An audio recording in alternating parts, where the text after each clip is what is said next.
Today on Let's Fish TV, we're around Port Aransas. We're gonna be fishing for redfish and trout. From what I've been told by a couple buddies down here, is they've both been biting pretty good. We're hitting it at a good time of year in November. You know, everybody's in the deer stand, but we're out here on the water. I'm gonna tell you guys, there's nothing better than being out here and nobody else around. Let's Fish TV is on the air right now. That is a fish. Oh man, look at this. It's time for the only program that brings you real-time fishing reports from the Southeast region every week. Oh my gosh. Oh, look at that. Woo! This is Let's Fish. Welcome to Let's Fish TV. I'm your host, Andrew Upshaw. Today, we're at Port Aransas, Texas. We're gonna be targeting redfish and trout. And from what I'm told by all the locals is the fishing is fantastic this fall. I cannot wait to get out there and showcase just how good the fishing is right now. We'll also have this week's fishing report from your local region from our insider reporter.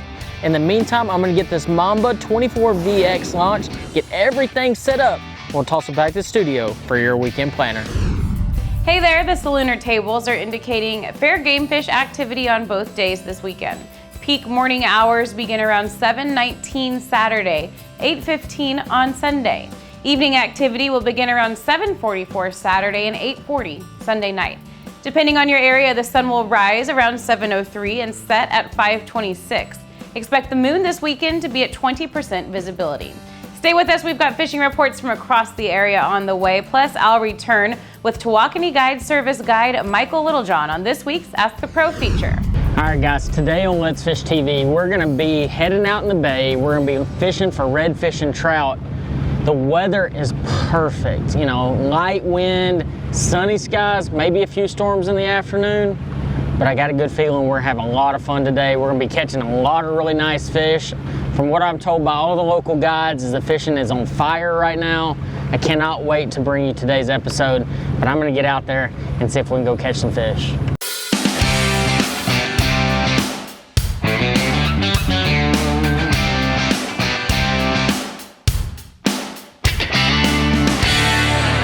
Oh, yeah, there we go. Redfish on, guys. Not a big one, but the right kind. Let's get them power poles dropped real quick. I just saw 3 or 4 others right here. Just a little rat red here. There we go. I mean, look at it, man. Dude, these dang redfish fight so hard. You know, today we're here around Port Aransas and we're fishing for these fish right here, redfish. Now this is what I would consider a rat red, not a big one, but I'm getting to fish the way I like to fish, and that's throwing that little gold spoon, that little Johnson spoon. Like I said, not a big one at all, but man, they're fun to catch. You know, today we're here at Port Aransas. You know, Port Aransas is one of those places that I've always loved to come to. And, you know, it's a special place for me. My college fishing partner is actually from Rockport, which is just down the bay from Port Aransas, and I spent a lot of time here as a child. And this is just a fun place to fish. You know, every time I come in this area, Corpus Christi, Port Aransas, Rockport, it's always a new adventure, but I can always do what I like to do, and that's reel a spoon around, reel a Strike King swim bait around, and catch a lot of redfish and a lot of really nice redfish. The fishing's just gonna keep getting better all day long, so make sure y'all stay tuned, and we'll see if we can catch us another. Hey y'all, welcome to my favorite part of the show, the Alabama, Mississippi, and Georgia Coastal Fishing Report. This segment's brought to you by me, Captain Patrick Garmison with Ugly Fishing. You can go to uglyfishing.com, check out my website. You can book online, as well as you have some money-saving opportunities with Salt's Gone, Pure Flats Fishing, and LureNet.com. On the Alabama coast, we've been catching a lot of different fish species: speckled trout, white trout, redfish, black drum, sheep's head, flounder. Keep in mind that flounder is still closed here in Alabama, so if any of those are caught during the month of November, they do have to go back. The bulk of the fish are coming off of live shrimp or shrimp imitations, as well as some of your favorite lures like slick lure and egret wedgetail, stuff like that are getting some of these speckled trout and redfish. Target a lot of these fish around some heavy structure. and put a shrimp down there, you're bound to catch something. It's been pretty productive on the Alabama coast as far as different fish species. Along the Mississippi coast, I talked to a friend of mine who's a guide over here in Alabama. His name's Chris too. Chris was fishing the Pascagoula area just recently. He said that the speckled trout bite in the bayous is getting pretty good. He said they ran across a bunch of fish over a couple of days of fishing. He said that finding them with live shrimp under popping corks is the way to locate them, but then switch over to a shrimp imitation to get the numbers going was a really good ticket for them. Along the Georgia coast, talked to Garrett Ross, Miss Judy's charters out of Savannah, Georgia. He said that the bull red bite is starting to really taper off, but he said that there are still a few fishing around sandbars. He said that cut mullet is his favorite bait to use, and he likes to use a really big 14/0 circle hook. This is going to prevent those fish from gut hooking, and it's going to make for a nice easy release on those bull reds, protect that breeding class of fish. He said that also the sheephead are really starting to fire off in the rivers, fishing around deep structure using fiddler crabs. Thanks for catching our report for Alabama, Mississippi, and Georgia coast. Y'all keep what you need, leave the rest, and God bless, guys. You know, when you're dealing with redfish, they're just so mean. I mean, I'm throwing 30-pound braid, a 20-pound leader, fluorocarbon leader, and you know, I just don't play around with them. And I learned that from one of my best friends, Ryan Watkins. I mean, he's fished for redfish forever, and you don't have to really small line them down here. Now trout can be really finicky, but not redfish. There we go. Redfish just, man, they just fight and eat and fight and eat. That's what we have now. A nice red here, a better one. There we go. Man, they just clobber that spoon. It is so awesome. But this is why you use, you know, that heavy action rod. You can, honestly, you can kind of bend on them a bit. I mean, it's like I said, this isn't a big red, but I mean, they're all fun to catch. No doubt about it. I mean, look at that, man. Oh, man, hooked perfectly.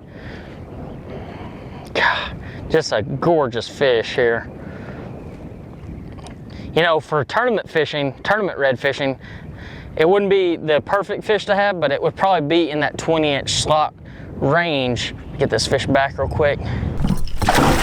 You know, actually, this is a 6'9" heavy action rod. This is the Andy Montgomery skipping rod by Lew's. And, you know, as a bass tournament fisherman like I am, I tend to cross over my equipment quite often. And I'm gonna tell you right now, I've been red fishing now for the last handful of years. I haven't done it as much as some people. I'm never gonna lie and say that, but this rod by itself has become my favorite redfish rod that I've ever had. It's called a heavy action, but it has a good parabolic bend to it, so it works really well with that braid, but it's strong enough to move those really big redfish, and that's what you want. You know, you don't want, you know, can you catch redfish on a spinning rod? Absolutely. People do it up and down the coast, you know, all the time. But whenever I'm out here trying to catch one of those fish of a lifetime for me, you know, which would be a really big redfish, a bull red, I want some equipment that I can trust, that I know I can catch those fish with. And, you know, 30 to 50-pound braid, I like 30 because you can cast further. And a lot of times when you're in a situation like this, you're dealing with really shallow water and you have to be able to make really long casts. And we're gonna talk a little bit more here in just a little while about the importance of being quiet and how to be even quieter in your boat to help you catch more fish. But I've got a nice school of redfish here, and I'm gonna see if I can catch me a couple more. Let's Fish TV is proudly backed by Lew's, feel the difference. Mamba Boats, ride with pride. Strike King, tie one on. Glacier Glove, stay outdoors longer with our gloves, hats, and shades. Fishing Specialties, makers of the premier mount assembly for live sonar. There we go. That's a better trout there.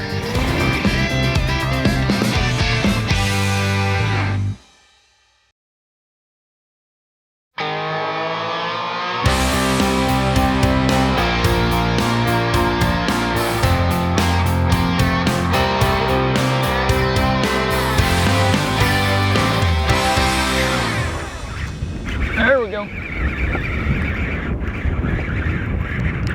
That's a better trout there. Man. I mean, he is mad. That's a mad fish there. He was not happy about hitting that bait. There we go. Not a bad little fish right there. I want to show you something on these trout. It's really, really unique. Look at that big tooth right here. A lot of times they only have one really big tooth. Sometimes they'll have two, but most of the ones I've seen have one. You never want to grab a trout by its lip. I mean, that's a really bad thing to do. You always want to grab them on the side like this and be really careful with them. But that's a nice keeper trout there. But let's get this trout back real quick. Today we're down here at Port Aransas and just a fun place. And what we're doing is we're drifting across these big expansive flats. So in this particular area that we're in, you know, if you went 500 yards that way, it'd just be a solid moss bed. You wouldn't have hardly any potholes in it. And where we're fishing right now, it's like what I like to call a broken up bottom. And people are gonna ask, okay, how do you find areas like that are broken up and that have the fish in it? Well, there's two different ways that you can actually do it. The way that I do it a lot, especially in a situation like this where you're talking about a humongous area and trying to find really particular places, or a spot on the spot as we like to call it, is I get on Google Earth and I will actually scan around and I'll look for these areas that have a big section of potholes or sandy areas within the grass. And when you find those broken up areas, and that's what we like to call them, as broken up areas, that's where the bigger schools of redfish are going to concentrate most of the time. Now, you'll have outliers here and there, but these big broken up areas like we have here, I mean, you can see sand forever through here. And it just gives those fish a place to swim around, ambush bait, and school bait up. And that's what we're looking for today. But I got to get back out there. I think I found a spot. Drop those power poles. We're going to see if we can catch us another one. Hey y'all, it's time for your Carolinas Report. I'm Captain E, here to report again, and I'm brought to you by Crazy Sister Marina, the leader in water sports along the Grand Strand. We help you live like a local. We've been doing it for years. We are the best. Come down, book your trip, enjoy the fall and winter fishing that we offer here. It's some of the best times of the year. Grouper are inshore and nearshore now, and the trout bite and Spanish bite is still good along the beaches. Our captains will put you on fish, but come down and do a boat, rent a boat, do it yourself. We've got it all. Visit crazysistermarina.com. Come down and live like a local this fall. We're going to talk saltwater, and I'll tell you what, it's that time of the year. If you are into trout fishing like I am, it is that time of the year. We've got trout showing up on all our bodies of water. They're at the jetties, they're back in the creeks, they're looking for those shrimp, and we've got lots in all of our local inlets right now. Get out with a topwater bait in the morning, get out with a whopper plopper or a Zara spoon. Concentrate on those points. Early morning, that first light, you're gonna have some incredible bites. And don't forget too, the bull redfish are still in those big river channels. Get down to Georgetown, set up in that channel, heavy gear, big fish, limit that fight, get them in the boat, take your picture, let them go. Get them back so they can live. These are our breeders and the future of our fishery. This has been your Carolinas Report, brought to you by Crazy Sister Marina. Remember, fish smarter, not harder, and keep that chaos organized. Let's Fish TV is proudly backed by Mercury, Go Boldly, Lowrance, America's #1 fish finder, Gulf Shores and Orange Beach, Alabama. Plan or book your fishing charter at orangebeach.com. Motor Guides Tour Pro with GPS anchor, powered by Passion. Coastline Trailers, built by fishermen for fishermen. That real it's almost like a jerkbait retrieve for bass fishing, but there's one right there. Oh wow, that's a good one there.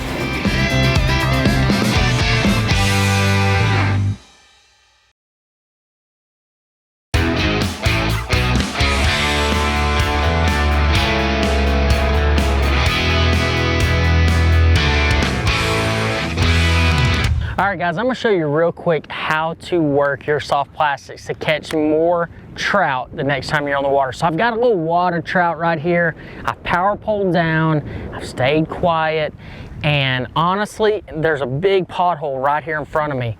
And the trout are all along the grass line on the outside edge of the pothole. So what you do is you throw your soft plastic out there, and I'm throwing real lightweight, a 16th ounce.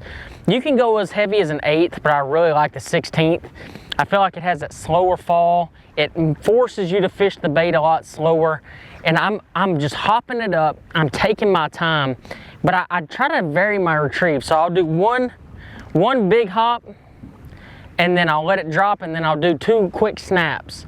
And it's just that real it's almost like a jerkbait retrieve for bass fishing. But there's one other. Oh wow, that's a good one there. Oh my gosh, biggest one of the day.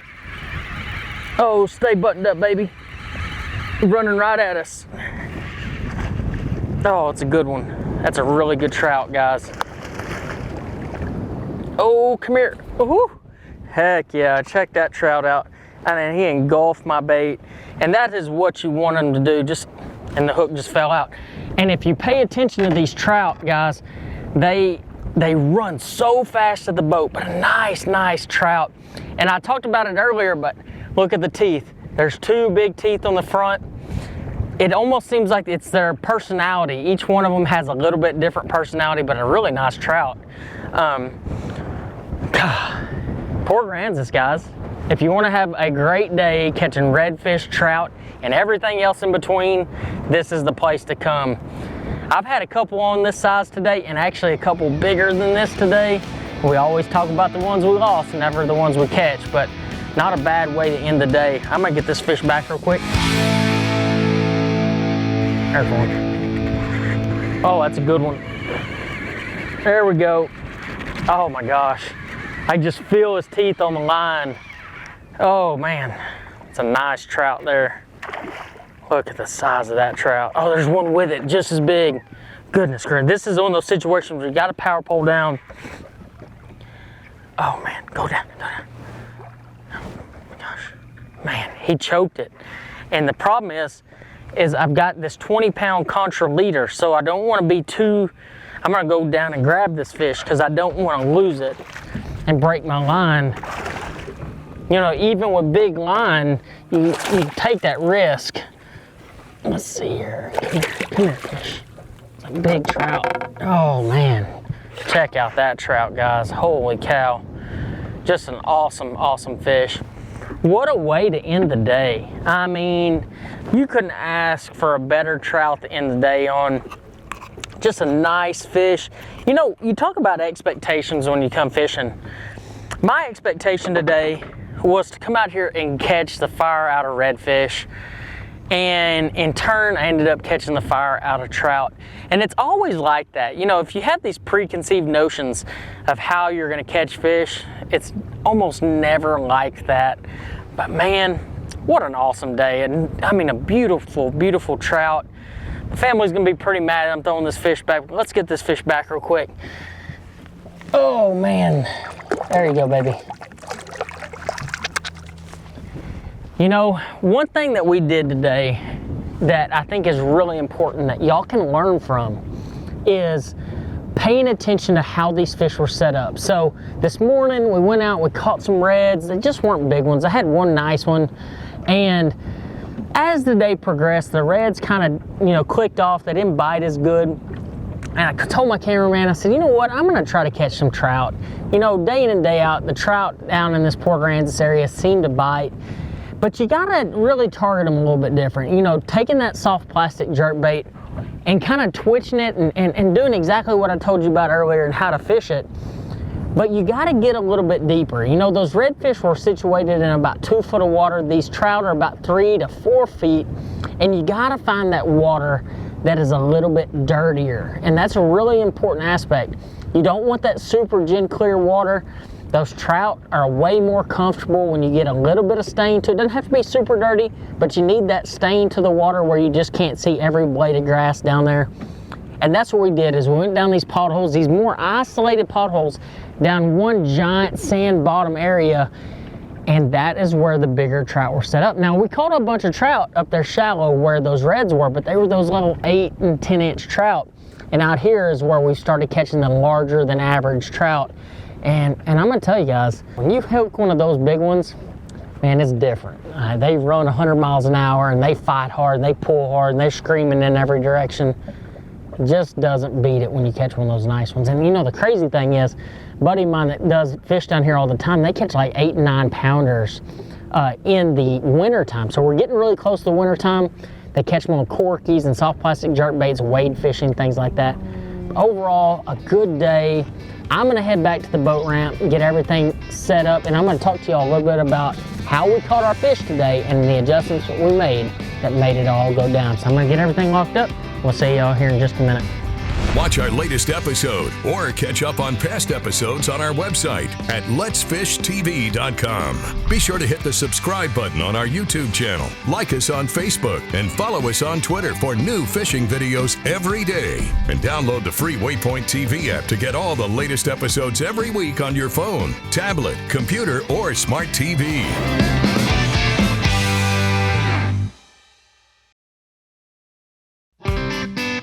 Let's Fish TV is proudly backed by Academy Sports and Outdoors, making it easier than ever to gear up and have fun out there. Visit Mississippi. Wanderers welcome. Power Pole. Total boat control. Balls Out. Made in the USA. Heavy-duty mounts for your fish finders. Welcome back, everyone. Let's get right to your Ask the Pro question for this week. Logan would like to know, what are the pros and cons of bait cast reels versus spinning reels? For an answer, we asked Tawakoni Guide Service guide Michael Littlejohn. By far, the spinning reel has made a big splash in the fishing world the last 3 or 4 years. You're seeing it used more and more often in the pro bass circuits, offshore world's using them more. And the reason is because they're very, very easy to use, easy to control, and anybody can pick one up and use it without the infamous backlash that the bait caster is notorious for. With that said, the bait caster still is a preference for most bass fishermen because it allows you to target a bait exactly under the dock, right next to the lily pad, wherever it is you're trying to really make it a really accurate cast. The bait caster is going to be what you're going to want to use. Thanks so much, Michael, for that wonderful information. If you want some help from one of the pros too, simply go to letsfishtv.com, follow that Ask the Pro link, and submit your question. Here's today's Right Stuff, presented by Academy Sports and Outdoors. Today at Port Aransas, I used a 2-prong approach to catch my fish. You know, I started out the day using the old trusty gold spoon, and as you notice, there's a leader on here. You know, this is a 20-pound Strike King Contra fluorocarbon leader, and you know, it's really important to put that leader on there. You know, the water's gin clear around here. I'm throwing a 30-pound braid, and this is the rod I was talking about earlier. This is a 6'9" heavy action skipping rod. This is a bass fishing rod. This is a skipping rod to skip jigs under docks. But I've found that this is probably one of the best rods that I've ever found. It's the new Team Lose Signature Series, and it's a 6'9". You know, that shorter rod, it really helps me get really long cast, and it has that backbone that I can move really large redfish. A 7:5-to-1 gear ratio Team Loose Custom Light rounds that out. But you know, the home run hitter today, the one that we adjusted whenever the fishing got way tougher, was actually going to a soft plastic jerkbait. This actually has a gold bottom with a chartreuse tail. And the big key to this was actually the 16th ounce jig head. You know, a lot of people around here fish 1/8 ounce, 3/16, quarters, and so on. I go to the 16th because it forces me to fish a lot slower. And I think more so than the plastic color or even the plastic type, having that lighter weight is really, really key. Guys, I hope you learned how to find and catch them here at Port Aransas. I hope that the next time you come down here, you load the boat just like I did today. Until next time, I'll see you on the water.